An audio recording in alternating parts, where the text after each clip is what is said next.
everybody, and welcome to today's episode. Hopefully you are tuning in because you have seen that gorgeous little email that snuck in your inbox not shy of an hour ago telling you to come and meet the fantastic Jacquelyn Marie. I've known Jacquelyn for about 5 years now, believe it or not. Jacquelyn, yeah, wow. And it's been fantastic getting to know her. And I'm going to let Jacquelyn introduce herself because I'm going to get way too excited and mention alpacas at some point. So Jackie, do you want to explain a little bit about you and what it is you do? Yeah, awesome. Thank you. So that's not why I'm here today. So I do money mindset. So it's specifically geared towards women. So many of us, we start to build these amazing businesses and, we have some great success in the beginning. We really put our hearts and our effort into it and we work and we work and we work and it grows into something beautiful. And then we want to make sure we can keep growing. And it changes a little bit once we start to get to that next level. So once we start to get into those 6 figures, you can't just keep working harder and doing more of the same thing. You have to start kind of working on your mindset, working on more systems and processes and strategies to really get in there and move up to the next level. Because otherwise you're just hustling and hustling and hustling and working and working and working. And the returns aren't getting bigger and bigger. So as soon as you start really opening up your mind, working on your mindset, you can start to really scale your business even further. Yeah, absolutely. I mean, I remember way back when I started out and going back like 15 years now, and there was a Will Smith quote about, they can do this, but they can't outwork me. And I really subscribed to that, thinking, okay, let's do this. And I remember, and I was just saying this on emails to everyone that I kind of emailed out to, and I was saying, I was fine. And I was like, I'm going to scale with pure willpower and the fact that I'm going to be that unicorn. And then I remember at the same time that, I was still afraid to look at my bank. I still had that relationship where it was just like, ooh, looking at the bank is that scary thing. And it's, to really get, exactly as you said there, to get to that next level, you have to have that connection. For me, it was about 100K mark. And I was like, okay, shit, this is not going to push me to the next stage. I mean, what's your thoughts on it? Because I know you talk a lot about the 100K kind of point and being the tipping point for things. Yeah. And it's just like you said, because I was just thinking another example, like Gary Vee, who's awesome. So I'm assuming most people have kind of seen him around, and he really talks about the hustle, but he is mostly focused on people that are just getting started. And I totally agree. You really have to put in the effort then. But it is once you get, and it just depends on different businesses, but right around that 100K mark is, your business is going, you've put in the effort, things are moving, you've got the momentum. And now you need to just start thinking a little bit differently and thinking like a business owner, thinking a bit bigger picture, and really working on those skills of it's almost like those softer skills. And sometimes it's like a little bit woo-woo, but it's really opening up your mind to where can you look now when it's not just you doing the hard work, putting in the effort. It's you, looking at that next level. It's you saying, all right, where can I maybe start to find help for some of those things that I really don't like to do? Yes, you might have to spend some money on it. And I know in the beginning, because we're all kind of bootstrapping it, and, we keep our money to ourselves and we want to do everything ourselves. So we're not spending all of that money, but sometimes it's better to spend that little bit of extra money to have somebody else do it, somebody that's better at doing it than you are, because you are not going to be the best at doing absolutely everything. So if you spend that bit of money, having somebody else do it, you'll get a bigger return on investment in the end, because then you have more time for your special skill set, the thing that only you can do. And that's where you can bring in even more money. So you've got that time to focus on it. So it's just little things like that you can start to think of. Now you've got that bit of capital and that momentum behind you. I think that's so true. I mean, I was talking to somebody the other day, and we were talking about, I was saying about analytics and, getting people in to monitor it, because it's one of those things that I have many skills. Google Analytics, yeah, I can do it. Do I want to do it? No. And they were like, what? You want to pay somebody to do that? And they were still in that kind of 0 to 100K position. And I was trying to explain to them, you've got to be able to look at what is your strength, what is your zone of genius, and when do you just outsource stuff that you don't like? And for me, my rule of thumb is if I don't like it and I don't get excited by it, why would I do it? Yeah. And I think that's so important. I mean, you've got so many processes in your business, haven't you, to really kind of help you stay in your zone of genius. Yeah, and that's actually one of my super special skill sets, is making process systems. So I used to be an accountant back in my kind of corporate career days, and I really focused on helping other businesses, not so much accounting wise, but really systems wise. So I actually love to do it, but I don't want to spend all of my time in the detail. It's almost just like you said, like even with the analytics, like, yeah, I can do numbers and all that stuff, but is that really what I want to be doing, is putting together these reports on, how many likes have I got, what posts did the best, all of that kind of stuff, when I can just be focusing on what is the best content that I can give out? How can I reach my students and my clients in the best way possible, and let other people kind of take care of the details around the back. And a lot of it is looking at then what is the return on investment for that, instead of saying, oh, I've spent that money. No, you've invested that money in your business, in your growth. So as long as you make sure that that person is ultimately freeing you up to make more money, or that person that you're having help you, or those systems that you've put in place and are paying for are making you more money on the back end, then it's all worth it. And I think that's really critical, because I remember a client last year saying to us, she's really big on ROI and she was really digging into it. And, this is on a discovery call, even before she became a client. And I remember saying to her, but you have to look at also not just ROI on that initial investment, but what it's freeing you up to do. Yeah. Because you can either try and do it all. And I know women who are up at the 7-figure point who are still doing it themselves, but they are burnt out. They are running in circles, and their business is hanging by threads. Yeah. And it's looking at not just that immediate, if I spend this, what's the immediate ROI, but actually what does it free up, and looking at those softer metrics around it, I think, as well. I mean, what's your thoughts? I think that's exactly what it is. Because, I mean, when you hire like a bookkeeper or something, they're not going to be making money in your business. Yeah. But they're going to be freeing you up to make that extra money in your business. Or even if, because not everybody, it's not always about let's make more money. It can be about just freeing you up to have that lifestyle that you want, so that you're not burnt out by doing all your bookkeeping or doing all of your analytics, so that you've got time to sit back, relax, and then you can come up with more ideas. Because most of us in our businesses that we're building, we're entrepreneurs, we are like the visionaries. So that's our kind of main job, is to be coming up with these ideas and taking people along with us and really helping and sharing those visions. And it's really hard to come up with these visions and have ideas if you are absolutely burnt out, because you are doing everything in your business. You're hustling and you're hustling and you're hustling. You're not going to have that space in your mind to do all of that. And that's the thing, it's being able to do it. I mean, I remember thinking back, for anybody who's watching and thinking, I'm not at that point yet. I remember going through a point where I was busy doing things for other people, particularly for those of you who know my journey. You'll know that I had a huge theft way back 2015 time that crippled one of my businesses, and it crippled my mindset. And I remember kind of being at that point where it's like, okay, I've got to start over. And you're trying to do everything yourself. You're trying to be there and be everything. And because you're doing that, and because you're then getting involved in the nitty gritty, especially if you were looking at a service-based business as well, when you get into the nitty gritty, you get to a point where your brain just literally can't function being that visionary. Because I remember thinking, I need to write messaging. I need to connect with my ideal clients, because these guys aren't my ideal client. It's working right now for what I'm doing. And I couldn't even get the words out on the page because I was so burnt out. And I think that's something that's really important to highlight to people, that it is about changing that mindset. I mean, for you, when you kind of made that switch from corporate accountancy over into kind of the property and then into the mindset, how did you feel when you hit the 100K and you started pushing, and how did that then change when you kind of hit the kind of higher numbers with that as well? Yeah, it was really scary almost to have those steps. So, I came out of corporate. I was like, all right, let's start this business. And I started off in property investing. So I started building this property investment business, and it was just me doing everything. I was going out, looking at properties. I was getting them. I was managing the refurbishments. I was finding tenants. I was just on it all the time. And then I got to, and it was pretty much, it was like exactly that 100K level. It's so funny. And I just couldn't do it all myself anymore.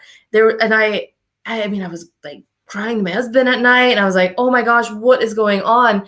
And I was like, but I still want to have more properties. Like there's so much scope. There's so many people out here that need my help and that I can work with, but I just can't do anymore.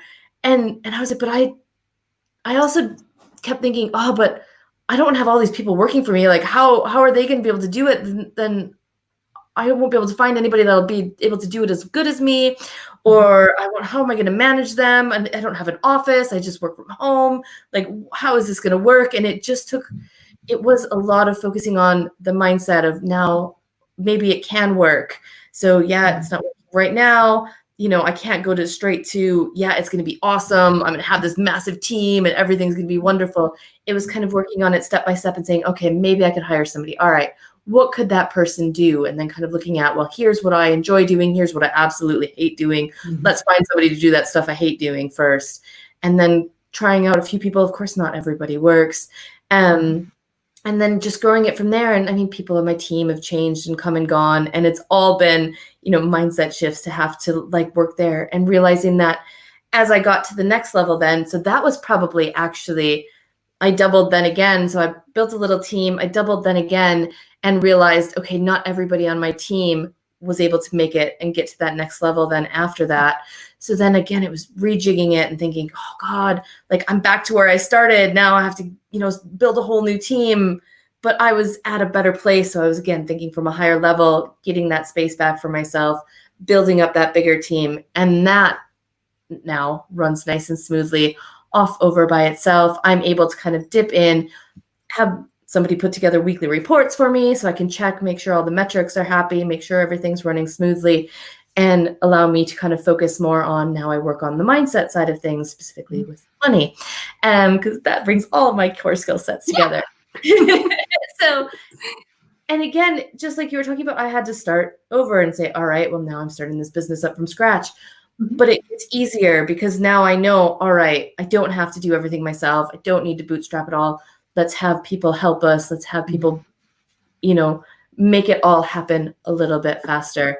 And it's the same, it's basically the same problems and the same questions and the same theories over and over and over again. Every time you reach a new level, you just have to pull yourself back in and think, okay, where am I going wrong here? What do I need to really focus on and think about? I think that's so true, because when you get to that point where you have to let other people in, you go from having this kind of infinite thing that you've created, that you've put all your energy into. I always think of it a bit like pushing a giant snowball up a hill that gets heavier and heavier as you're getting to the top. And then you have to let people in, and you're suddenly like, oh, I feel like I'm giving you the key to my house and leaving you on go on holiday for 6 months. It's kind of like that relationship. And it feels really nerve-wracking when the first time you do it. And I think that's so important for people to understand, is it's normal for it to feel like that. And it is normal to kind of almost as well, sometimes you have to kind of mourn that period when you move from one to the other, even though you want it. Yeah. Because you're having to let go of, like you said, sometimes people don't come on that journey with you. They just don't make it. And you've got to kind of say, because you've created this close-knit team of people around you because you've trusted them. Oh my gosh, you've trusted them. And you've got to kind of mourn that kind of, okay, that's gone. So you can focus on, now what am I building? Because I think, again, it's funny, we both laugh at it being around the 100K mark, but 100K is 6 figures. And that's the thing that everybody in the industry bangs on about. Get to 6 figures, get to 6 figures. And then people get there and go, shit, what am I going to do next? I mean, what would your tips be for people to kind of just get their head into gear? I know for me, it was start looking at your bank and having that relationship, and read the likes of Profit First to get the relationship. But what would your tips be around the mindset?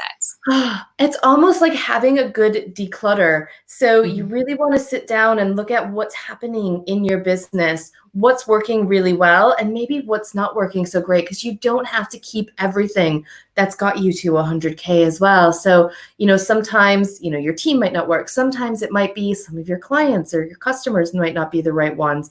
You might want to shift your customer avatar a little bit, and you might just be growing a little bit beyond those people that you started with, and that's okay. You might have some products that were amazing in the beginning, but now, some people are still buying them, but the support and the questions you're getting from them isn't worth your time and effort to even because I even had some that, you know, my assistant basically took care of everything on that side. But even then it still wasn't worth her headspace and her time that she spent on that little bit of money and profit coming in and those few customers when we could just make a bigger. I like to kind of, let's declutter. We've got, and it's like the 80-20 rule, you know, 80% of your profit comes from kind of like 20% of what you're doing, your customers, your clients. Where can you really streamline things to make it easier? Because again, that gives you that space to grow, get rid of the stuff that's not working perfectly, so then you can focus on making it even bigger. And I think that's really key, isn't it? First of all, like you said, just being able to go, that's okay. I think mindset number one from that as a takeaway is it's okay to be, okay, I need to change. I need to switch something up. Yeah. And giving yourself permission to say, it's okay. I'm okay with that. And like you said, your business grows. It's okay that things change. It's okay that not everybody loves it. You know, some people, you'll lose some customers, you'll lose some followers, but you'll gain other ones as you kind of get more focused in where you're going and how you're growing. Precisely, and it's okay to lose things as well. I think that's something that people, I find that with what we do, you know, I often talk to people about culling their email list and cleaning things out, and people are like, oh my gosh, you mean we can get rid of people? And I say, yeah. But when it's on the other foot, like I had this conversation with Rachel Lee the other day, and I was like, I remember people being in a particular position where there was a couple of toxic people, and I didn't feel okay kicking people out. And it's something you have to work on, isn't it? It's not a task that you do once. I mean, I don't know what you find, but I certainly think that it's something you've got to kind of almost do that weekly check-in with, am I okay with this? Yeah. Yeah. And that's what kind of keeps you moving forward, is you're staying in touch with what's happening and how you're feeling about yourself, how you're feeling about your business and where you're going and where you're at now and how you're going to get to that next level to say, am I on the right track? Is this really where I want to be going? Or am I just letting other people's thoughts and opinions keep me where I am? And that can happen a lot around your income levels as well. So you might start thinking, oh, all of a sudden I'm hitting, you know, that 150, maybe I'll get to 200 now, but my husband doesn't make that much money, or, you know, my parents never made that much money. Is it okay for me to make that much money? And you can start thinking, all right, is that really the thoughts that I want to be having? Or do I need to start to take away some of those thoughts and say, okay, it's all right if I make more than my parents ever made. It's okay if my best friend doesn't make the same amount. It's okay if they're not thinking the same things as me. It's all right. I can grow. You don't have to get rid of them or your family or anything, but you start changing some of those thoughts and clearing some of those out so that you have the space to, you know, find other role models, find other people that you can connect with on that other level and be able to move forward and keep growing that way as well. Yeah, it's just that repetition again. It's okay. And for me, I certainly found that asking myself why I had those beliefs really, I mean, it was definitely a thing to do with a bottle of wine. It was not a conversation to have with yourself. People laugh when I say this, Jacquelyn, but I'm like, okay, I'm just going to go have a chat with me. And it's okay that I'm doing that, because actually, for me, hearing it coming out of my mouth works a lot better than just thinking it, because sometimes I think you get lost in your own thoughts, where when it feels like it's a conversation. So I will sit with a bottle of wine like a weirdo and talk to myself and go, so come on, what's holding us back here? But it is, isn't it? It's digging deep and saying, well, why do I think this? Why? Yeah. And especially for us females, we've been conditioned that we're supposed to do less, or we're supposed to accept less. And we're not supposed to ask why. Support everybody else in our lives. So, you know, take care of my family and take care of everybody else. But, you know, I'll stand in the background here and, you know, I don't need to keep pushing myself because everybody else needs my help more. Precisely. I mean, I literally just had this conversation, as you know, I've been on back-to-back calls all day. And, you know, one of the conversations I had with a lady was she's in a creative background, and it was fantastic to hear, because she just said, I'm okay with being able to charge. I know that I need to charge to feed myself, to put a roof over my head. Yes. I'm okay that people need to pay me. And it was really refreshing, because so many people forget that it's okay to be paid. It's okay to be paid your value. Yeah. I mean, I have this talk a lot, especially right now in kind of our coronavirus economy and Mm-hmm. all the things that are happening at the moment. People are really worried about charging for their services, and and and I keep thinking, all right, that's great. So I've got some examples of some of my students that work in like the housing industry, and they're like, oh, I'm really worried that I can't charge, my landlords, and what if I'm making money and they're not getting as much money as they can? And I keep thinking, but you have to take care of yourself as well. It's great that you want to make sure everybody else is taken care of, but you can't take care of them. You can't do your job unless you feel comfortable and you feel safe and secure first. So you need to make sure that you're paying yourself enough that you feel safe and secure. And then you can worry about how much you're giving to everybody else and how much you're taking care of everybody else. So it's okay to charge people right now. It's okay to be making a profit. You're not taking money from anybody. If they don't want your services, they won't buy them. They don't have to. You're not going into their house and robbing them or anything. So it's okay to offer your services. It's okay to get paid for them. And it's okay to get paid what you're worth as well. Because and if you don't know what you're worth, basically take what you're trying to ask for right now and probably double it, because we always undervalue ourselves.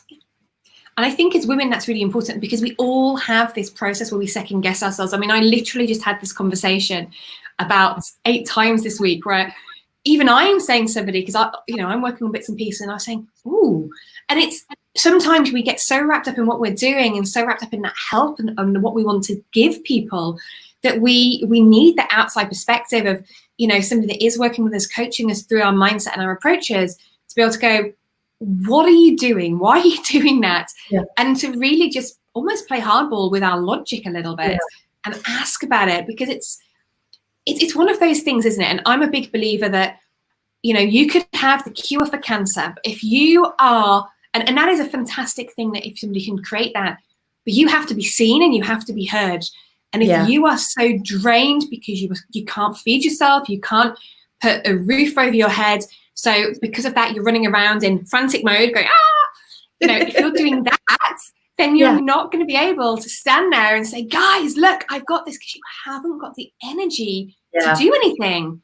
And you've got to have that. So it's almost that you're charging because your clients deserve it. Your clients deserve for you to be in that position so that you can help others. I mean, what's your take on that? Yeah, you can help so many more people if you have that comfort yourself. So if you're in a safe and secure place, you've got the money to do it, and you've got the mind space around it, you're going to be able to really focus in on your clients. So if you're thinking, oh, the water bill's late, and how am I going to pay my student loan debts, and oh, I've got the car payment to make, you're not going to be able to focus in on your clients, on your customers, on really being able to serve them, because you're going to have all your own dramas happening. Whereas if you're charging enough that you're going to have what you need to pay all your bills, put food on the table, pay your team, you're going to be able to just give so much more to people. And you can give so much more to the world as well, because a lot of people want to, give to charity, give to their churches, give to whatever. You can't do that unless you're making money already. So the more money you make, the more you can help other people, the more options you have, the more choices you have, the more ways that you can just grow and spread that wealth. Because there's another mistaken thought that's like, well, if I have money, that means other people have less money. But it really doesn't, because that's not the way that money works. Because if that's the way it worked, then how are there more like millionaires and billionaires right now than there were before? So money really grows by giving value. So the more value you can give, you're basically creating money, and you're creating that value for everybody else. So when you give value, you're giving them something that really matters to them.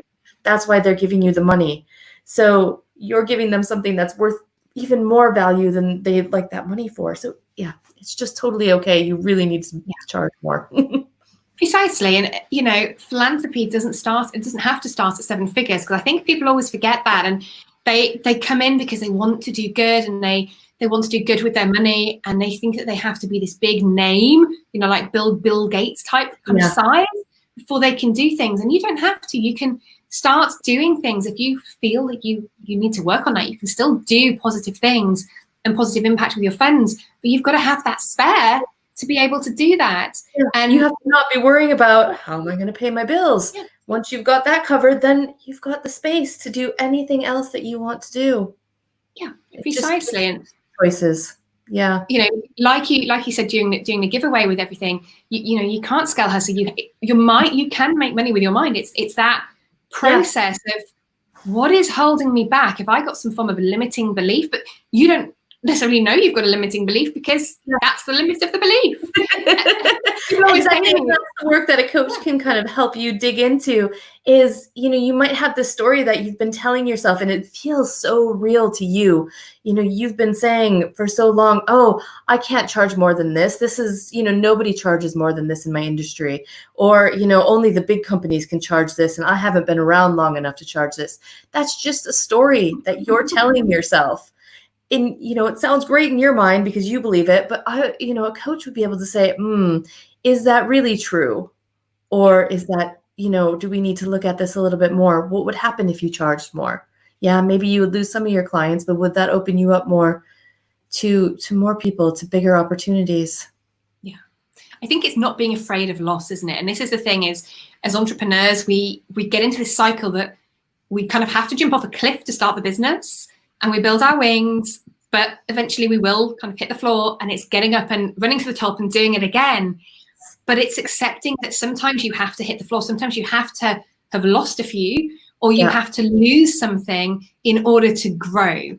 And, you know, even as far as having those discussions, I think when we talk around money mindset, it's really important that we kind of acknowledge this before we kind of dive into anything else, that it's okay to look at clients and just say, these people aren't serving me right now. They've got to go. Yeah. Because if you aren't totally in love with those clients, you're not going to be the best person to serve them either. So if you look at them and you're kind of like, oh, it's a little bit of a drag. I don't exactly want to talk to them. You know, they're not exactly where I'm really feeling my energy and my power right now.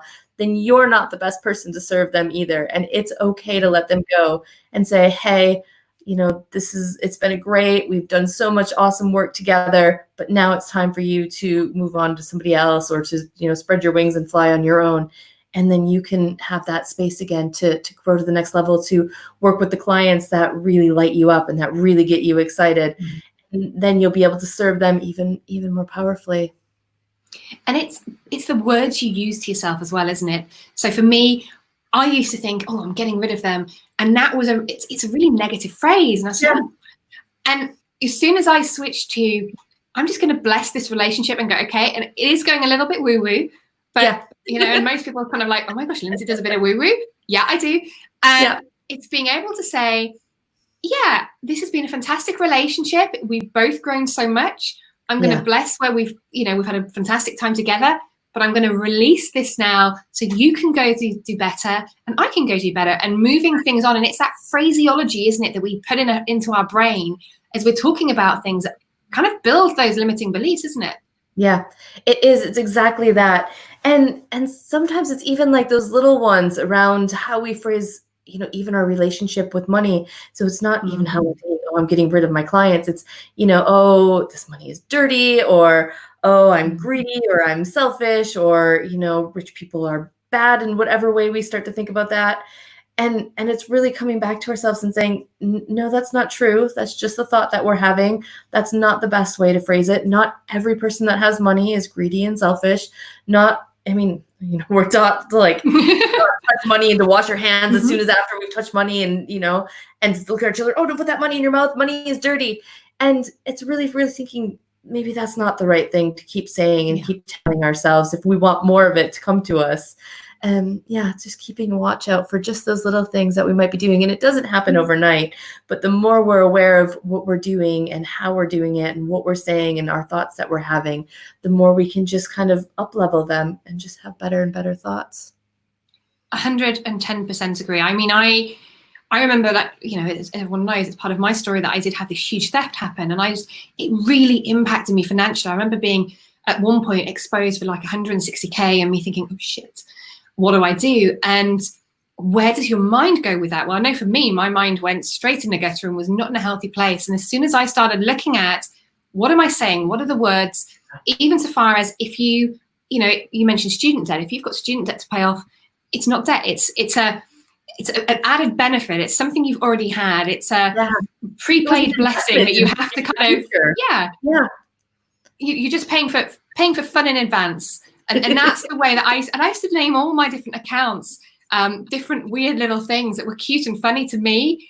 And it was that thing that helped me get over, okay, charging, I need to look at the bank. We need to be honest about where things are at to be able to scale up. And as soon as that honesty started to kick in, where you're looking and having that discussion, little cute little things like that, just that phraseology suddenly made it so that I actually enjoyed looking in my little bank and going at my pots and going, oh yeah, that looks funny. Because it's just the language we say. I mean, so many people have been kind of joining us on the live stream and reacting on different platforms here.